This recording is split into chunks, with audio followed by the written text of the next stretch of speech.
Hello students, this is your next page, page number 74. This is your activity 7, cockroach. Cockroaches walk and climbs as well as fly in the air. They have 3 pairs of legs. This help in walking. The body is covered with a hard outer skeleton. This outer skeleton is made of number of plates joined together and that permits movement. There are 2 pairs of wings attached to the body. Behind head, the cockroaches have distinct muscles. Those near the legs move the legs for walking. The body muscles move the wings when the cockroach flies. Means यहाँ पर जो है वो cockroach की body structure का थोड़ा observation उन्होंने दिया है. Cockroaches walk and climbs as well as fly in the air. जैसे कॉकरोच वॉक भी करता है, क्लाइम भी करता है और फ्लाई भी करता है एयर में. They have 3 pairs of legs. उसके 3 पेयर्स ऑफ लेग्स है. दिस हेल्प इन वॉकिंग और वो उसे वॉक करने में हेल्प करते हैं. The body is covered with a hard outer skeleton. This outer skeleton is made of number. उसकी बॉडी जो है वो हार्ड आउटर स्केलेटन से बनी हुई है और वही स्केलेटन जो है and this outer skeleton is made of number of plates. और उसमें नंबर ऑफ प्लेट्स है, काफ़ी सारे प्लेट्स है, काफ़ी सारे जॉइंट्स हैं जो उसे परमिट करते हैं उसकी बॉडी को मूव करने के लिए. There are 2 pair of wings attach to the body behind the head. और ऐसे 2 पेयर ऑफ विंग्स है, उसके जो विंग्स है वो उसकी बॉडी से अटैच्ड है, हेड और बॉडी से अटैच्ड है, मेन बॉडी से. The cockroaches have distinct muscles. Those near the legs move the legs for walking. और उसके जो लेग्स हैं उससे वो वॉक मीन्स वॉक करने से उसे जो उसके लेग्स दिए हुए हैं उससे वो वॉक करता है. The body muscles move the wings when the cockroaches flies. और जब कॉकरोच फ्लाई करता है तो उसके बॉडी के जो मसल्स है वो मूव करते हैं, उसके विंग्स भी मूव करते हैं. Birds fly in the air and walk on the ground. Some birds like ducks, swans also swim in water. The birds can fly because their bodies are well suited for flying. Birds जो है जैसे birds जो है वो fly करती है air में, walk करती है ग्राउंड में. Some birds like ducks, swans also swim in water. जैसे कुछ बर्ड्स जो है डक्स है, स्वान्स है, ये सारे वाटर में स्विम करते हैं. The birds can fly because their bodies are well suited for flying. Birds जो है वो फ्लाई करते हैं क्योंकि उनकी बॉडी जो है ऐसी वेल सूटेड है. मीन्स उनकी जो बॉडी होती है वो उस टाइप की होती है कि वो एयर में फ्लू कर सके. Their bones are hollow and light. और उसके जो बोन्स होते हैं वो काफ़ी हॉलो लाइट होते हैं जिससे कि उसकी बॉडी में वेट नहीं होता तो वो इजीली एयर में फ्लाई करते हैं. The bones of the hind limbs are typical for walking and perching. The bony parts of the four limbs and modified as wings. The shoulder bones are strong. The breast bones are modified to hold muscles of flight which are used to move the wings up and down. उसके जो 4 limbs के जो parts होते हैं, बोनी parts होते हैं, वो ऐसे मॉडिफाइड किए गए विंग्स से. The shoulder bones are strong. और उसके शोल्डर के जो बोन्स है वो काफ़ी स्ट्रॉन्ग होते हैं. The breast bones are modified to hold muscles. और उसके जो ब्रेस्ट बोन होते हैं वो उसके मसल को होल्ड कर सके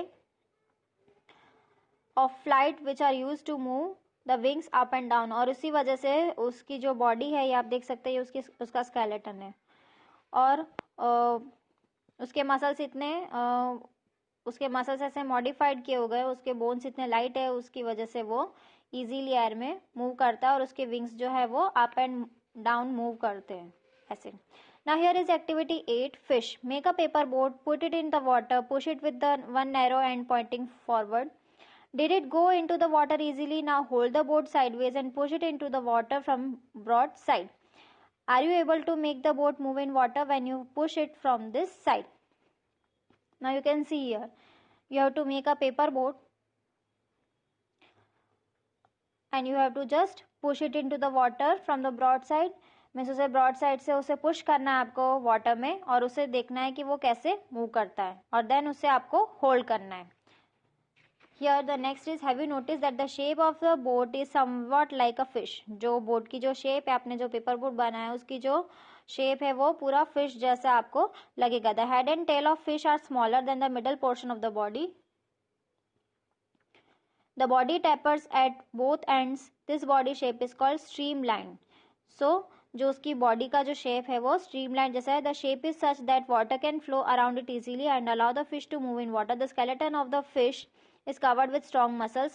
During swimming, muscles make the front part of the body curve to one side and the tail part swings towards the opposite side. The fish forms a curve as shown in figure, then quickly the body and the tail curve to the other side. This makes a jerk and pushes the body forward. A series of such jerks makes the fish swim ahead. This is helped by the fins and tails. This is helped by the fins of the tail.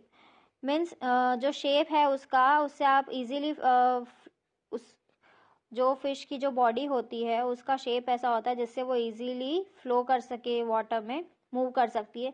The skeleton of the fish is covered with strong muscle, और उसका भी जो skeleton है वो strong muscle से covered है. During swimming muscles make the front part of the body curve to one side and the tail part wings towards the opposite side. Means front part जो उसका बॉडी का है वो curve करता है one side move करने के लिए, और अपोजिट साइड जो उसका टेल पार्ट है वो मूव करता है बॉडी के एंड पार्ट. जो टेल पार्ट जो है वो बॉडी का एंड पार्ट है और वो वाटर में मूव करने में उससे हेल्प करता है. The fish forms a curve as shown in figure, then quickly the body and tail curve to the other side, और टेल जो है वो अदर साइड से मूव करती है. This makes a jerk and pushes the body forward, और उसी वजह से उसकी बॉडी जो है वो फॉरवर्ड साइड मूव करती है. Series of such jerks make the fish swim ahead. This is helped by the fins of the tail. Now you can see here, this is the movement of fish. Fish also have other fins on their body which mainly help to keep the balance of the body and to keep direction while swimming. Did you ever notice that underwater divers wear fin like flippers on their feet to help them move easily in water? Fish जो है उसके fish also have other fins, उसके भी fins होते हैं, different fins होते हैं body which mainly help to keep the balance on the body, और जो उसके फिन्स जो है वो उसकी बॉडी में बैलेंस को मेंटेन करने के लिए और डायरेक्शन को मेंटेन करने के लिए जब स्विम करते तब. Did you ever notice that under water divers wear fin like flippers on their feet? Under water divers जो है उसके फिन जो है वो और उसके फ्लिपर्स जो है वो फीट है वो सारे उसे मीन्स वाटर में मूव करने के लिए, to help them move easily in water. Now how do snakes moves? Have you seen a snake slither? Does it move straight? Snakes have a long backbone. They have many thin muscles. They are connected to each other even though they are far from one another. Snake की long backbone होती है, उसके काफ़ी सारे उसके body में काफ़ी thin muscles होते हैं. They are connected to each other even though they are far from another. उसके जो मसल्स है वो उसकी बॉडी से थोड़े मीन्स डिस्टेंस में है, फिर भी एक दूसरे से कनेक्टेड है. Muscles also interconnect the backbone, ribs and skin. The snake's body curves into many loops. Each loop of the snake gives it a forward push by pressing against the ground. Since its long body makes many loops and each loop gives it this push, the snake moves forward very fast and not in a straight line. We have learned about the use of bones and muscles for the movements of different animals. Paheli and Bujo have many questions in their sacks about the different movements in animals. So must you be having many unanswered questions buzzing in your mind. Now snake's body curves into many loop. Snakes की जो body होती है वो काफ़ी सारे loop में means उसकी body जो है वो कर्व होती है लूप्स में. Each loop of the snake gives it a forward push by pressing against the ground. Ground में जो उसकी बॉडी है, ग्राउंड साइड जो उसका बॉडी का पोर्शन है वो पुश करता है मीन्स प्रेस करता है जैसे कि वो फॉरवर्ड मूव कर सके. Since it's long body makes many loops and each loops gives in this push, और उसकी बॉडी का हर एक लूप जो है वो पुश करता है. The snake moves forward very fast and not in a straight line. वो स्ट्रेट लाइन में नहीं जाता, वो लूप्स में जाता है और फॉरवर्ड होता है. So here is a next page, page number 76.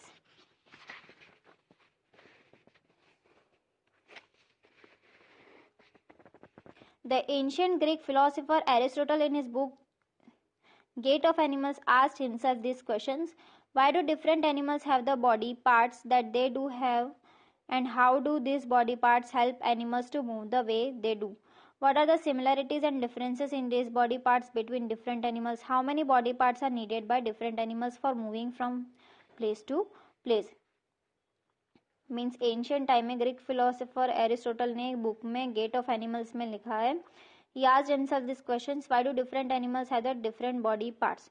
Means हर अलग अलग एनिमल्स के कैसे अलग अलग बॉडी पार्ट्स होते हैं that they do have, and how do this body parts help animals to move way they do. और वो जो एनिमल्स के जो बॉडी पार्ट्स है वो उन्हें कैसे मूव करने में उनकी क्या सिमिलरिटीज़ है, क्या डिफरेंसेस है, this body parts between different animals, और उनके जो बॉडी पार्ट्स है डिफरेंट डिफरेंट एनिमल्स में क्या मीन्स क्या सिमिलरिटीज है और क्या डिफरेंसेस है।